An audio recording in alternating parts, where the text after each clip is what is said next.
பிரசாந்த் கிஷோர் தமிழக வெற்றி கழகத்துக்குள்ள வந்திருக்காரு அப்படிங்கிறது நம்ம எல்லாருக்குமே தெரியும். இவர் வந்து அடுத்த நாளே கட்சிக்குள்ள ஏகப்பட்ட அதிரடியான சம்பவங்கள் நடந்துகிட்டு இருக்கு. சோ அது என்ன அப்படிங்கறத பத்தி பார்க்கலாம். தமிழக வெற்றி கழகத்தோட தலைவர் தளபதி கூட தேர்தல் வியூக வகுப்பாளர் பிரசாந்த் கிஷோர் 2வது நாளா ஆலோசனை நடத்தியிருக்காரு. 2 நாளைக்கு முன்னாடி சென்னை நீலாங்கரையில இருக்க தளபதியோட வீட்டுல பிரசாந்த் கிஷோர் அண்ட் தளபதி முதல் முறையா சந்திச்சு பேசிக்கிட்டாங்க. இதுவே தமிழக அரசியல் களத்துல மிகப்பெரிய ஒரு பரபரப்பை ஏற்படுத்துச்சு. இப்போ பிரசாந்த் கிஷோர் டிவிகே கட்சிக்காக வேலை செய்ய போறாரு அப்படிங்கிறது கன்ஃபார்ம் ஆயிடுச்சு. இப்படிப்பட்ட சூழல்ல 2வது நாளா பிரசாந்த் கிஷோர் கூட தளபதி சந்திப்பு நடத்தி இருக்காரு. இந்த சந்திப்புல டிவிகே கட்சியை பத்தி ஏகப்பட்ட விஷயங்கள் பேசப்பட்டதா சொல்லப்படுது. அதாவது தமிழக வெற்றி கழகத்தோட வாக்கு வங்கி இப்போதைக்கு எவ்வளவு இருக்கு அப்படிங்கிற மாதிரி பிரசாந்த் கிஷோர் தளபதி கிட்ட ஒரு ஸ்டேட்மெண்ட் கொடுத்ததா சொல்றாங்க. அந்த ஸ்டேட்மெண்ட்ல தமிழக வெற்றி கழகத்துக்கு 15% முதல் 20% வரை இப்பவே வாக்கு வங்கி இருக்கு அப்படிங்கிற மாதிரி சொல்லப்பட்டிருக்கு. சோ தேர்தலுக்கு முன்னாடி இனிமேல் எப்படி வேலை செஞ்சா இந்த வாக்கு சதவீதத்தை அதிகப்படுத்தலாம் அப்படிங்கிற ஒரு ஐடியாவையும் பாத்தீங்கன்னா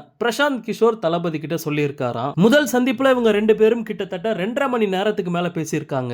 இப்ப நடந்த 2வது மீட்டிங்ல 1.5 மணி நேரத்துக்கு மேல பேசினதா சொல்றாங்க. சோ தேர்தல் வியூக வகுப்பாளர் பிரசாந்த் கிஷோர் தமிழக வெற்றி கழகத்துக்குள்ள வந்திருக்கிறது ஒட்டுமொத்த அரசியல் கட்சிகளுக்குமே மிகப்பெரிய அச்சத்தை கொடுத்திருக்கு. பிரசாந்த் கிஷோர் ஒரு கட்சிக்கு வேலை செய்ய போறாரு அப்படின்னு சொன்னாலே அந்த கட்சி ஆல்மோஸ்ட் ஜெயிச்சிருச்சு அப்படின்னு தான் சொல்லுவாங்க. சோ தளபதி அரசியல்ல ஒவ்வொரு செயலையுமே பிரம்மாண்டமா செஞ்சுக்கிட்டு இருக்காரு. இன்னும் என்னென்ன சம்பவங்களை தளபதி செய்ய போறாரு அப்படிங்கறத வெயிட் பண்ணி பார்க்கலாம். ஓகே நண்பா, இந்த மாதிரி தளபதியோட எல்லா அப்டேட்டையுமே மிஸ் பண்ணாம பார்க்க நம்ம சேனலை சப்ஸ்கிரைப் பண்ணி சப்போர்ட் பண்ணுங்க. தேங்க்யூ.